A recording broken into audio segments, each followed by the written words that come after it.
बहुत समय पहले की बात है, जब एक गांव में लोग हंसी खुशी रह रहे थे। उस गांव में एक परिवार रहता था जिसमें एक बूढ़ी औरत और उसकी बहू ललिता और ललिता की दो बेटियां छाया और माया रहते थे।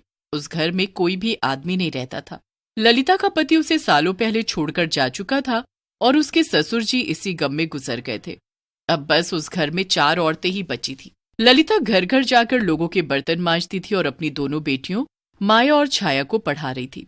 ललिता बहुत कम कमा पाती थी, जिसमें दोनों बेटियों को पढ़ाना और अपनी सास की दवाई करना बड़ा मुश्किल हो रहा था। एक दिन जब चारों रात को बैठकर खाना खा रहे होते हैं तो ललिता सबसे बोलती है, मैं अपनी तरफ से पूरी कोशिश कर रही हूँ, पर फिर भी घर का खर्चा निकालना बड़ा मुश्किल सा हो रहा है। 20 दिन में ही सारे पैसे खत्म हो जाते हैं। मैं समझती हूँ बहू, और तू कैसे कैसे कमा कर ला रही है वो हम सब जानते हैं। ऐसा है तो मैं अपनी पढ़ाई छोड़ देती हूँ।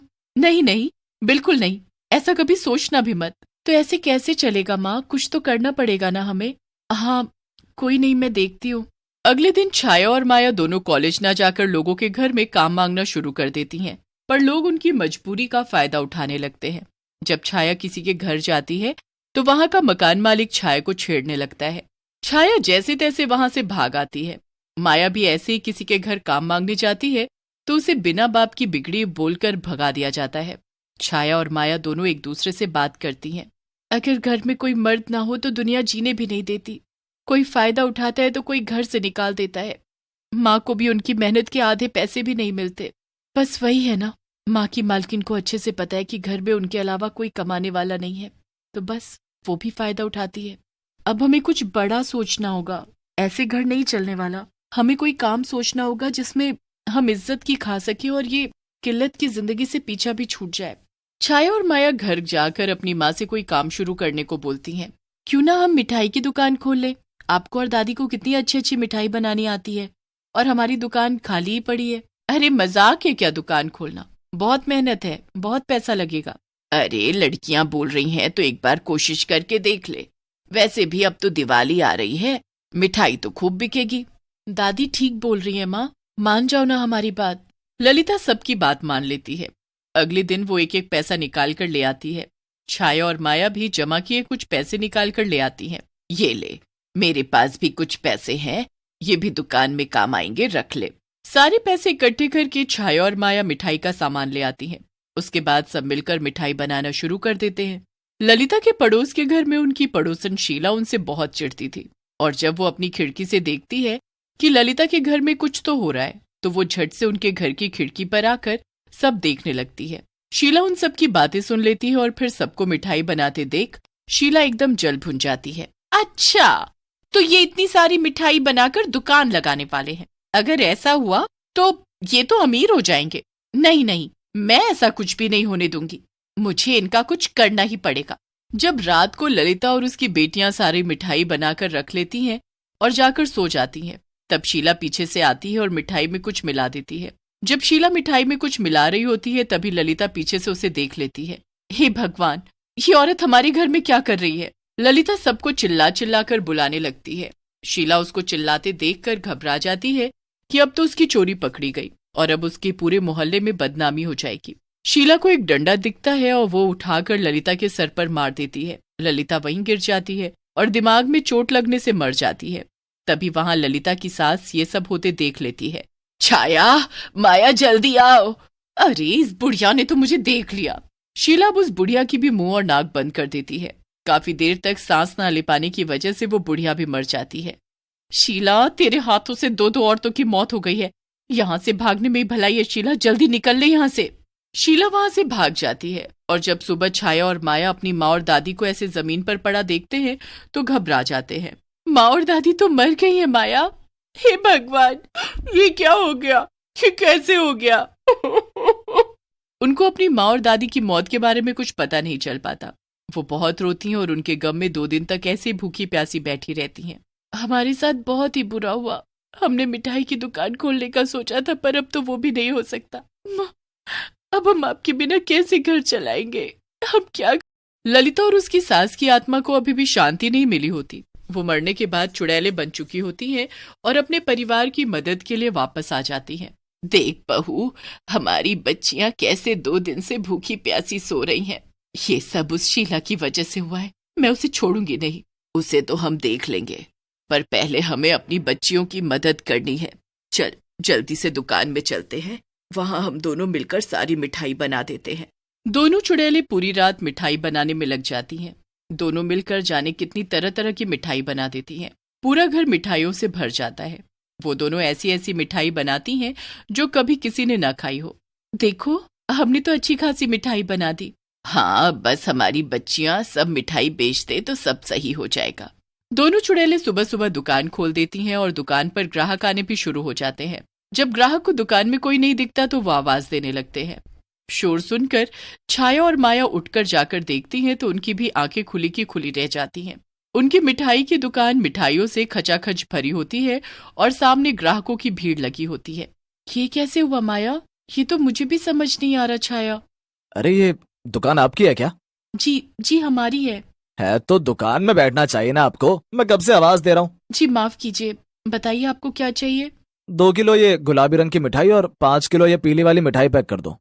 छाया और माया फटाफट मिठाई पैक करने में लग जाती हैं। वहां खड़ी दोनों चुड़ैलें ये सब देख बड़ी खुश हो रही होती हैं। देखो तो, दोनों बच्चियां कैसे मेहनत से लगी हुई हैं। हमें भी इनकी मदद करनी चाहिए। हाँ, तू इनकी पैकिंग में मदद कर और मैं इन मक्खियों को थोड़ा दूर भगाती हूँ। दोनों चुड़ैलें छाया और माया की मदद में लग जाती हैं। उन दोनों को पता भी नहीं चल पाता और पूरा दिन ऐसे ही निकल जाता है और पहले ही दिन खूब अच्छी खासी कमाई हो जाती है। रात को दोनों बहनें पैसे इकट्ठे करके गिनने लगती हैं। मुझे अभी तक समझ नहीं आ रहा कि आखिर मिठाई किसने बनाकर रखी दुकान में। पता नहीं, शायद भगवान हमारी मदद कर रहे हैं। खैर छोड़ो ये सब, चलो खाना खाते हैं और फिर आराम से सोएंगे। दोनों खाना खाकर सो जाती हैं और उनके सोने के बाद दोनों चुड़ैलें फिर से दुकान में आकर मिठाई बनानी शुरू कर देती हैं। इस बार वो पहले से भी ज्यादा और नई नई तरह की मिठाई बनाती है। सुबह होते ही वो दुकान खोल देती हैं और जब छाया और माया आती हैं तो उनको दुकान खुली हुई मिलती है और जैसा उन्होंने सोचा होता है बिल्कुल वैसे ही दुकान मिठाई से खचाखच भरी मिलती है। छाया और माया दुकान में बैठ जाती हैं और ग्राहकों की भीड़ भी लगनी शुरू हो जाती है। अब वहां से शीला गुजरने लगती है और वो दुकान देखकर एकदम दंग रह जाती है। ये कैसे और कब हुआ? मुझे तो पता भी नहीं चला। इन दोनों ने आखिर ये दुकान खोल कैसे ली? ये सब मिठाई इन्होंने कैसे बना ली? शीला दुकान में जाती है और वहां लगी भीड़ देखकर वो जल भुन जाती है। देख, आ गई हमारी जान लेने वाली। अब मैं उसे नहीं छोड़ने वाली। अभी नहीं, ये रात को फिर से आएगी उस दिन की तरह मिठाई खराब करने। बस हमें रात तक इंतजार करना होगा। रात को दोनों चुड़ैलें हमेशा की तरह मिठाई बनाने लगती है कि तभी चुपके से शीला दुकान के बाहर आकर खड़ी हो जाती है। शीला को दुकान का शटर थोड़ा सा खुला दिखता है। अरे, ये दुकान तो खुली पड़ी है। चलो अच्छा है, मेरा काम आसान हो गया। शीला जैसे ही अंदर जाती है तो उसके सामने 2 चुड़ैलें उसके इंतजार में बैठी होती हैं। शीला चुड़ैलों को देखते ही चिल्लाती है और भागने लगती है, पर वो दोनों उसे पकड़ लेती हैं। हमें तेरा ही इंतजार था। हमें पता था तू अपनी हरकतों से बाज नहीं आएगी और दोबारा हमारी मिठाई खराब करने यहाँ जरूर आएगी। अरे छोड़ो मुझे, बचाओ, कोई तो बचाओ। अब तुझे हमसे कोई नहीं बचा पाएगा। दोनों चुड़ैलें शीला को कसकर पकड़कर रखती हैं और उसे मिठाई खिलाना शुरू कर देती हैं। शीला का पेट भरा हुआ होता है, इसलिए वो मिठाई नहीं खा पा रही होती, पर दोनों चुड़ैलें जबरदस्ती शीला के मुंह में मिठाई ठूंसती रहती हैं। मत करो, मेरे साथ ऐसा, मेरा दम घुट रहा है। तो याद कर वो दिन जब तूने मेरा मुंह और नाक बंद किए थे। मेरा भी ऐसे ही दम घुटा था और मैं मर गई, और फिर तूने मुझे भी डंडा मारा। तुझे जरा भी डर नहीं लगा क्या? तुम दोनों ललिता और उसकी सास हो? हाँ, बिल्कुल सही पहचाना तूने। और अब याद रखना कि हम हर पल अपनी बच्चियों की रक्षा कर रहे हैं। तूने अगर दोबारा कोई भी हरकत की तो इस बार जिंदा नहीं छोड़ेंगे। नहीं नहीं नहीं नहीं नहीं, मैं ऐसा कुछ नहीं करूंगी। मुझे माफ कर दो, मुझे जाने दो।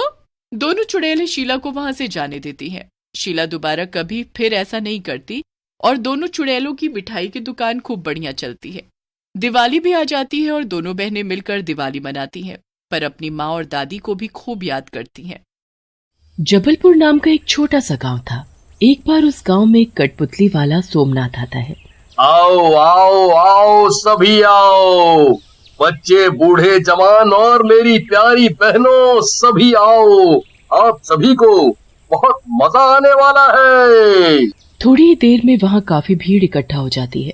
इस कठपुतली वाले के पास तो बहुत ही सुंदर सुंदर कठपुतली हैं। देखने से ऐसा लगता है जैसे अभी बोल पड़ेंगी। हाँ, तुमने बिल्कुल सही कहा, बिल्कुल असली दिख रही है। फिर कठपुतली वाला अपने दोनों हाथों की सभी उंगलियों में कठपुतलियों की डोर बांधकर खेल दिखाना शुरू करता है। काफी देर तक खेल दिखाने के बाद सभी लोग उसे पैसे देने लगते हैं। नहीं नहीं, मैं खेल दिखाने के कोई पैसे नहीं लेता। ये तो मेरा बस एक शौक है। कठपुतली का खेल दिखाना मुझे बहुत अच्छा लगता है।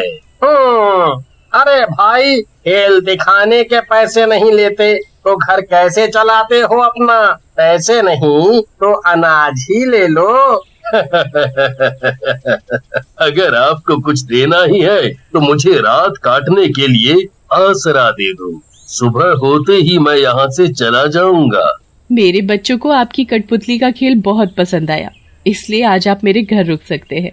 उसके बाद सोमनाथ अपना सारा सामान समेटता है और जानकी के साथ जानकी के घर चला जाता है। रात का वक्त था, सभी गहरी नींद में सोए हुए थे। तभी सोमनाथ एक भूत में बदल जाता है।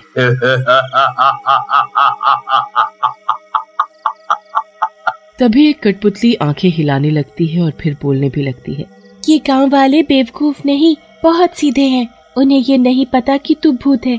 तू चालाकी से लोगों के घरों में घुस जाता है और घर के सभी लोगों को कठपुतली बना देता है, जैसे तूने हमें बनाया। फिर तू हमें अपनी उंगलियों पर नचाता है। बहुत ज्यादा बोलती हो, अपना मुंह बंद रखो और मुझे अपना काम करने दो। भूत के पास जो भी कठपुतली थी उन सभी को वो अपने थैले में बंद कर देता है और चुपचाप जाकर सोई हुई जानकी को अपने जादू से कठपुतली बना देता है। कठपुतली बनते ही उसे भी अपने थैले में छुपाकर अपने साथ ले जाता है। वो वहाँ से सीधा जंगल जाता है। उस घने जंगल के बीचों बीच उसकी एक गुफा थी। रात भर सो नहीं पाया, थोड़ी देर सोया जाए। भूत के सोते ही कठपुतलियां आपस में बातें करने लगती हैं।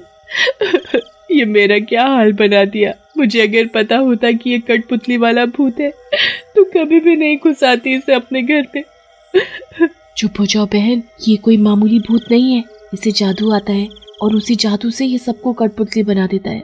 रात के वक्त ही हम बोल सकते हैं, सुबह होते ही हम फिर से बेजान हो जाएंगी। वहाँ गांव में जानकी का पति जगन्नाथ जानकी के ना मिलने की वजह से परेशान हो रहा था। आखिर इतनी सुबह सुबह उठकर कहाँ जा सकती है वो? इतनी जल्दी तो वो कभी नहीं उठती। कुएं पर भी देखाया, वहाँ भी नहीं है। और ये कठपुतली वाला भी बिना कुछ बोले यहाँ से चला गया। जगन्नाथ गांव भर में अपनी पत्नी के बारे में पूछता फिर रहा था, पर किसी को कुछ नहीं पता था। अगले दिन भूत सोमनाथ कठपुतली बनकर फिर से गांव में जाता है। आओ आओ आओ, मेरे पास आओ सब। सोमनाथ की आवाज सुनकर सभी लोग अपना अपना काम धंधा छोड़कर कठपुतली वाले के पास आ खड़े होते हैं। ये देखो, ये दुलारी है। इसका एक ठुमका ही सबको दीवाना बना देता है। अब दोनों मिलकर अपना खेल शुरू करो। तुम्हारे पास कल 4 ही कठपुतली थी, पर 5 कैसे हो गई? ये 5वीं कठपुतली कहाँ से आई तुम्हारे पास? ये कुछ ज्यादा सवाल जवाब नहीं कर रहा।